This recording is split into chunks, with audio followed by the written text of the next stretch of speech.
Welcome to Playing the Field. I'm Maria Serrao, joined today by Tamara Latta. You know her from Rebel Media, and she is my pal. We are here at Staples Center as the Clippers get ready to take on Detroit today, and there's so much basketball news to talk about, Tam. A lot of basketball to talk about. A lot. First of all, though, it is the beginning of the NBA season, so let's talk about, of course, the one and only person in LA that we have to talk about is Kobe Bryant. I told you before on the show that I was going to weep like a baby when he retired. And I guess he really hasn't announced his retirement, but we all know he said he doesn't think he's going to play another year. So it looks like this is it. This is the farewell. I think he just needs to bow out gracefully, though. Yeah, we're to hold down his legacy. We need to talk about that. Yes. And of course, Kobe is always the focus after a game in the locker room. If you want Kobe Bryant, you have to get in line very early because everybody wants him. As you're going to see in just a minute here, this was the first game for Kobe, and here's what he had to say after the game was over. Yeah, I mean, this is my first game, since Vegas, first regular season game in a very long time. So, you kind of got to work back the rhythm a little bit. But I'm fine.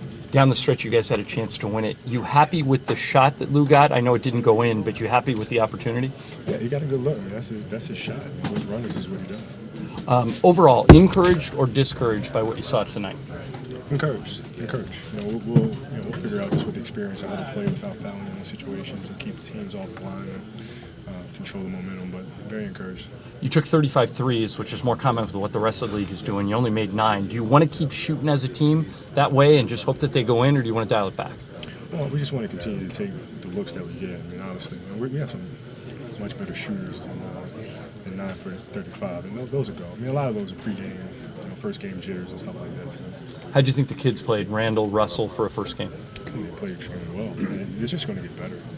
You broke a record tonight just after the opening tip. You're the first player ever to go 20 years in one uniform. Does that mean anything to you? Oh, yeah.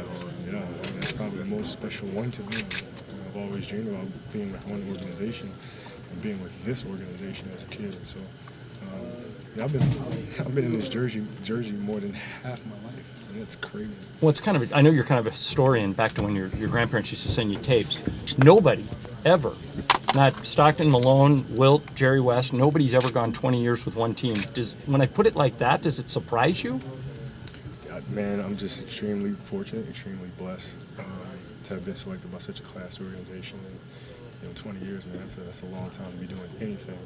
And in this day and age, with so much turnover in teams, I feel really blessed to be here for 20 years. Hey, a big thank you to John Ireland. Of course, he is the main reporter, and he does radio for Time Warner Cable Sports, and he covers the Lakers. And he brought up a really interesting point in the locker room. Kobe Bryant is the only NBA player in history that's been in the same jersey, Tam, for 20 seasons. 20 seasons in a Laker jersey. That's what you call loyal and dedication. And that's why I love Kobe Bryant so much, because he's been very loyal to the Lakers. He really has. He was there for the good and the bad times. Now he's there for the ugly. Yes, he's there for the ugly. And you see, he didn't leave. No. He did not budge. He was there. So that lets you know how valuable Kobe Bryant is to this league. And he will be missed dearly when he leaves. Now, a lot of people are saying that Kobe might bow out in the middle of the season. I don't think he'll do that. I really don't. I think that he's going to go ahead and play out the rest of the season. And good, bad, or ugly, he's just going to play it out because he is part of this team. Yeah, that's not Kobe's character. He's a leader. Won't bow out. Yeah, he's going to go out at the end of the season. He won't leave the Lakers hanging like that. Although they are bad, he won't jet out on them like that. He'll stick around.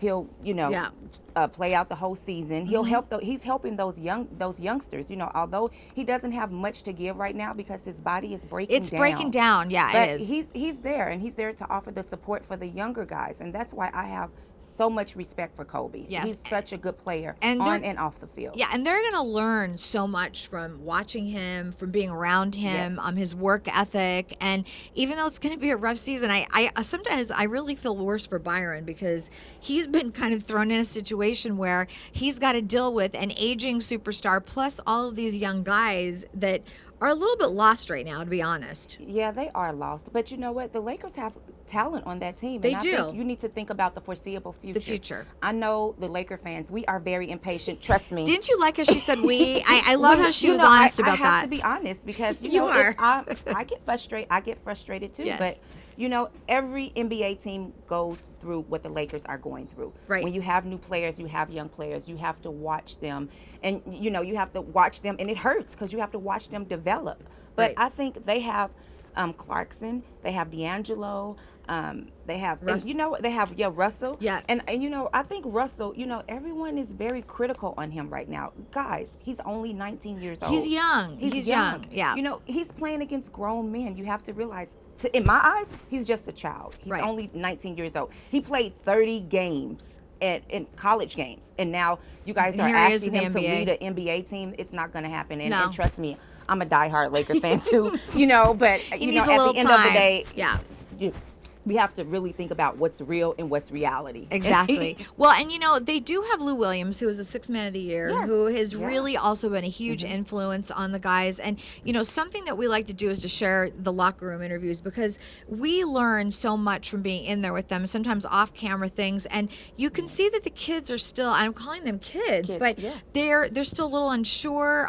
They're unsure about how to answer questions because they're a little bit lost with just the whole process of these NBA games and what it takes to actually make it to the fourth period of a game and to win. They're not closers yet. And you have to realize they're playing for the Los Angeles Lakers. Yes. Although they're not a good team, this is an organization that NBA players dream to play for. Yes. So, you have to watch what you say. They want to say the right words. Of course. Because we want to ask them the right questions. this is the Lakers. Yes. Hate it or love it. Right. This is the Lakers. They're bad, but this is an organization that Right.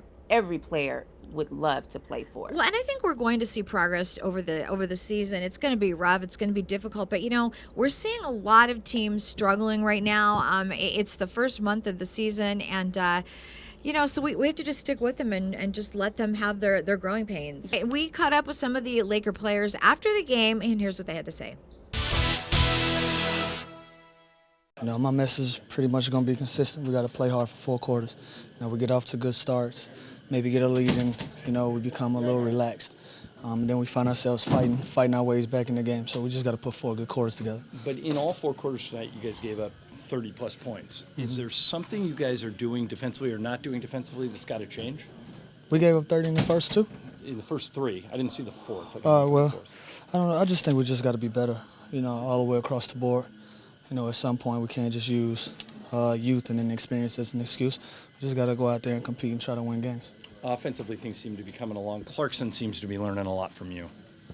I would hope so. Everybody's feeding off of each other's energy and trying to learn each other on the fly. But, at some point this stuff got to translate into wins, and we just got to continue to grind. What do you want guys thinking about on this road trip? Now you got to play your next 5 on the road. Obviously you guys need a win desperately. Where do you want the focus? Focus should be on winning, period. It shouldn't be individual goals, shouldn't be on scoring or trying to do this and that. It should be on winning and putting 4 good quarters together. And you talked about the defense and the consistency. Byron said before the game that you guys are working on defense every day in practice. Yeah. Do you need to work on it even more, or you need to change what you're working on? What would you do? I just think we just continue to, stay the course. We hadn't seen a lot of success in the first 4 games, but I just say we stay the course.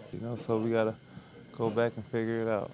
Do you think in a weird way going out on the road may bring you guys together? Because you're going to be with each other now for the next 8 days, and you had nowhere, you can't run away from it. Yeah. You got to deal with it, right? Yeah, you got to keep going.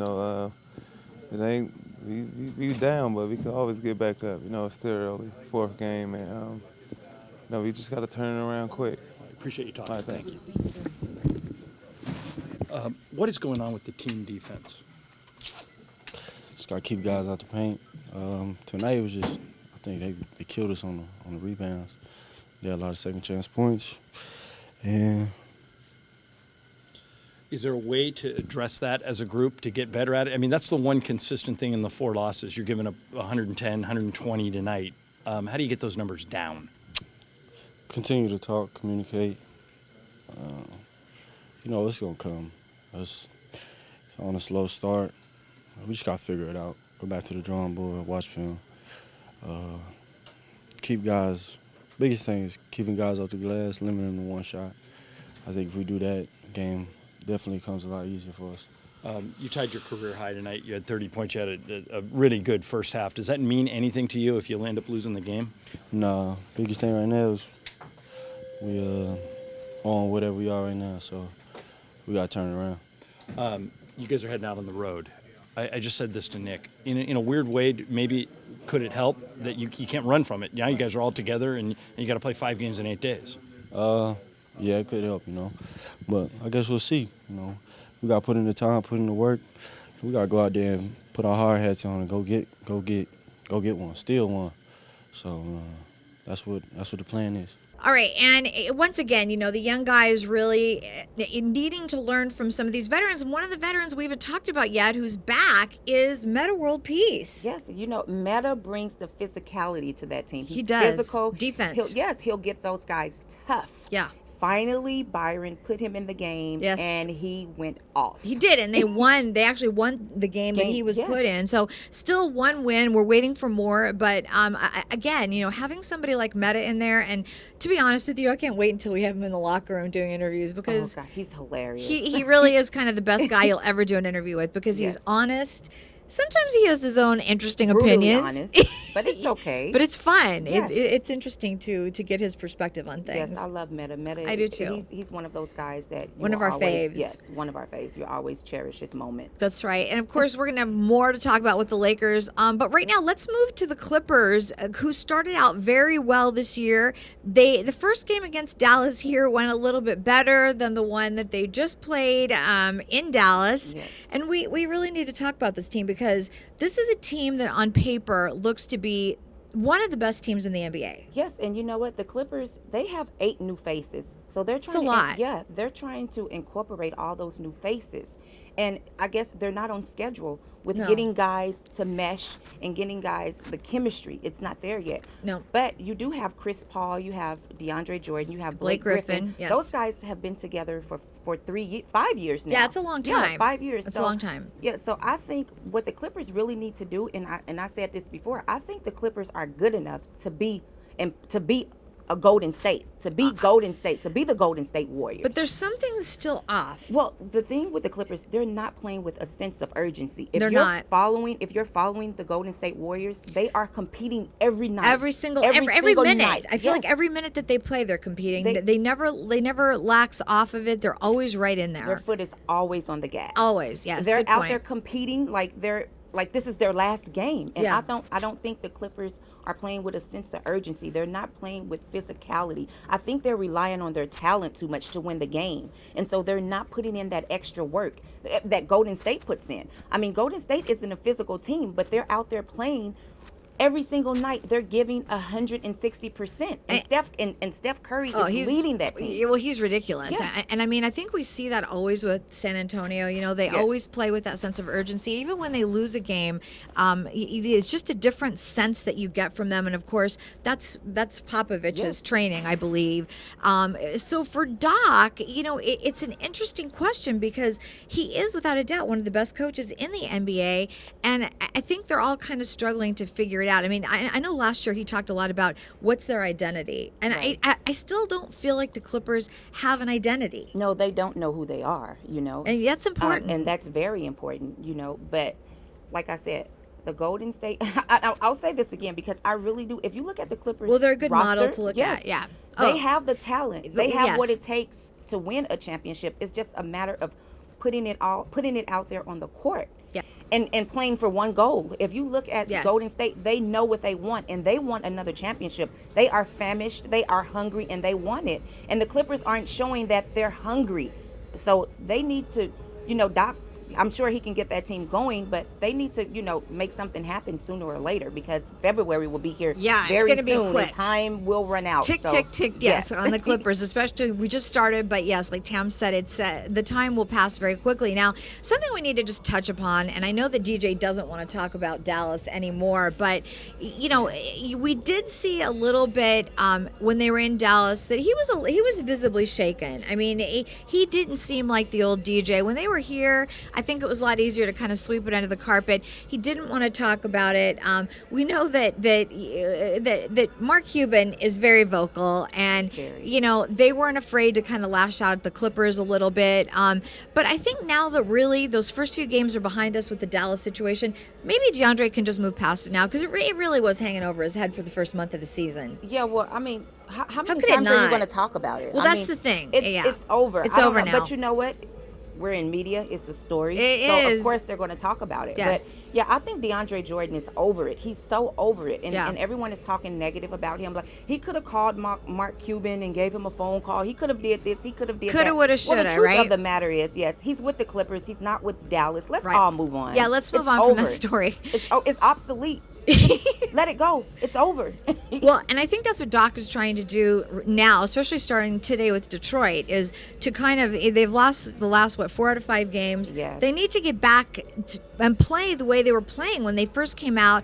They were very strong. The bench was really together, and now they're just a little kind of discombobulated, and they need to get back to playing, first of all, serious defense, which is what Doc preaches all the time. Yeah, they do. And, I don't know I guess it's a slow process for Lance Stevenson to incorporate him into that offense. Yeah. Because I think the Clippers' intentions, I know their intentions were, he's a wing player, he's very athletic, he can do a lot of things for the Clippers, but again, they're running behind on the plans that they had coming into the season, because it seems like Lance Stevenson, he looks a little lost. He looks a little bit confused out there. So hopefully by February he'll catch on, he'll adjust to the new team, he'll adjust to Doc's system, and then they can use Lance Stevenson for what they brought him over here for. He has a lot of remedies to offer to this team, and we have yet to see them. So hopefully he'll pick it up soon. Yeah, let's hope so. Now, after the games, we always go in and we go into the interview room, and usually Blake and Chris are in there together, but we had a rare opportunity to see Blake and DeAndre Jordan together. Now, this was kind of a funny moment, which we're just going to share with everybody because we want you to see the behind-the-scenes stuff. So here's Blake and DeAndre trying to answer a question together. Goofing off. I think it was just fun for. You know, no, go ahead. I was just.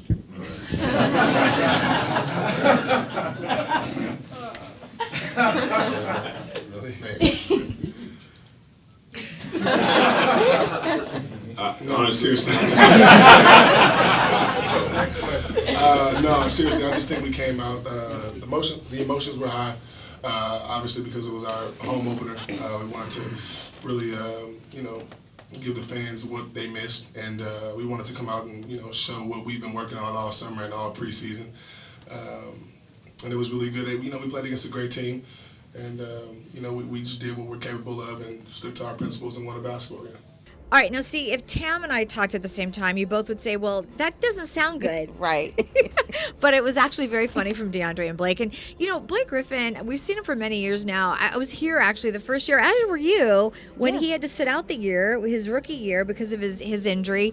He has grown up a tremendous amount. Oh, my tremendous God. amount. He's a monster out there on the floor now. He is. We've watched Blake develop. We've watched him grow up. Yeah, he evolved right before our eyes. I mean, Yes. Blake, but you know what? Blake, that's the player that I would say he goes out there every night with single hunger night. and determination. He does. He wants it bad, Yep. So I'm rooting for the Clippers. I hope, they can change things around very quickly and get things going out here, because they have a good team. And when you have a player like Blake, you don't want to waste all that talent and all and everything that he's bringing every night. You don't want that to go to waste. Well, I think also you have to look at, like we talked about before, Blake, CP3, JJ Redick, DeAndre Jordan. I mean, we're running off names that are all-star caliber players, and Doc Rivers as, a head coach. So on paper, this team has got to not only have a great regular season, but they have got to get through the playoffs, which is what we'll talk about down the road, because we just started, and I'm not going to go there yet. So we're going to wait. But really, they just have to get it going. Can I say? I just Please, really go ahead. want to say this. Yes, do it. All those names that you just named, Yes. that was a sexy lineup. Wasn't all it? those guys are. It was. All those names are sexy to the NBA. And I've heard about Jamal So- Crawford, Yes. and he's sexy too. And there's a lot of them. Yes. So there's no reason why this team should not be number. I mean, it's still early, but It's early. they should have won at least. They should be maybe 8-1 right now. Yeah, exactly. You know? And yes, you're right. all those names is names that NBA teams would love to have. That's what I mean when I say those names are sexy. So they need to figure it out. Yes. Pick it up. And just get it done. Some games. Well, and it's interesting. Something about Blake Griffin, when we were in the locker room with him, he openly talked about the fact that he's a reader now, that he is awesome. Kind of hunkered down. I don't know if it's because he's got a son and maybe that sort of made him more of a, I don't know, less of a young man and more of a man. I think it keeps him focused on the field. It might, yeah. I mean, I'm sorry, on the court. On the court, on the field. He was on the field this summer at Dodgers. He ran out there. I was like, "What are you doing out there, Blake?" But I think he was just having some fun. And he's said he's always been a baseball fan. Well, he'll be a good baseball player. He's very athletic. He is very athletic. But anyway, so here's a few words from Blake after the game, talking about what he's been doing in the off season. No, I definitely have a different approach. I think this summer I don't know, kind of evaluated everything. Evaluated literally everything, not just on the court, off the court. And have taken a different approach, Tried to keep myself thinking, on the high level and not just workouts, taking care of my body, kind of educating myself on a lot of different things. So definitely taking a different approach, but as far as basketball goes, still trying to play the same way, but leadership wise, and then how I carry myself every day. I think tried to make a little bit of a difference, a little bit of a change. Just reading, honestly, doing a lot of reading since this summer, and all kinds of stuff.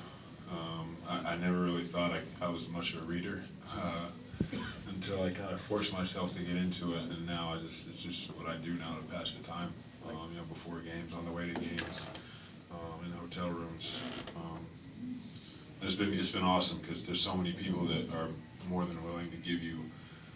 I've had so many people, Lawrence Frank, George Raveling, like people just giving you books, and I think that's kind of the way I've kind of just gone about it. Everything from I read a bunch of Tony Dungy books, a bunch of John C. Maxwell. I read the Navy SEALs 2 books that came and spoke to us. Just anything really, anything and everything. Actual books or digital books? No, actual books. No, I can't do the digital books. I get distracted. And that will do it for today's show. A big thank you to Tamara Latta for stopping by and talking some hoops with me today. And on the next show, you're not going to want to miss it because we've got some breaking news for Major League Baseball with the Dodgers and the Angels. And, of course, lots more drama with the Lakers and the Clippers. Now, before I leave you today, Nancy Bea Hefley retired at the end of the season for the Dodgers. She was the longtime organist, and they had a very nice ceremony for her on the field, and we're going to bring that to you as we leave. And remember, you can watch Playing the Field 24/7 at playingthefieldtv.com. I'm Maria Serrao, and I'll see you next time. There you go. See how high the chair is? You can do that? Okay. There's going to be players hanging out, there's going to be a mariachi band, and it's going to be a party. Ladies and gentlemen, it's time to meet the kids taking our field this evening. Nike basketball. Oh, here. And marketing manager. Ladies and gentlemen, in every season, Los Angeles Dodgers. I'm sorry, I'm Justin.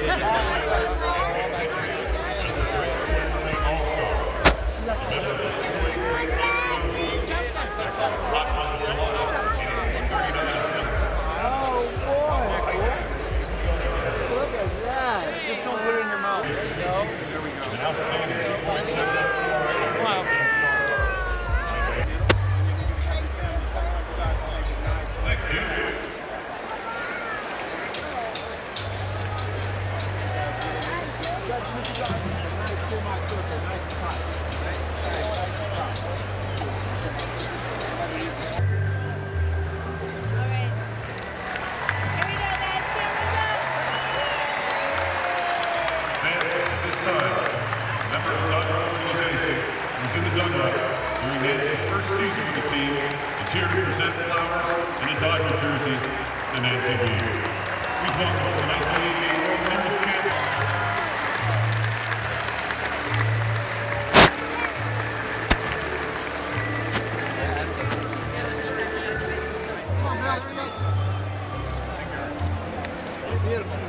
Join in singing our national anthem. Here for you. This year.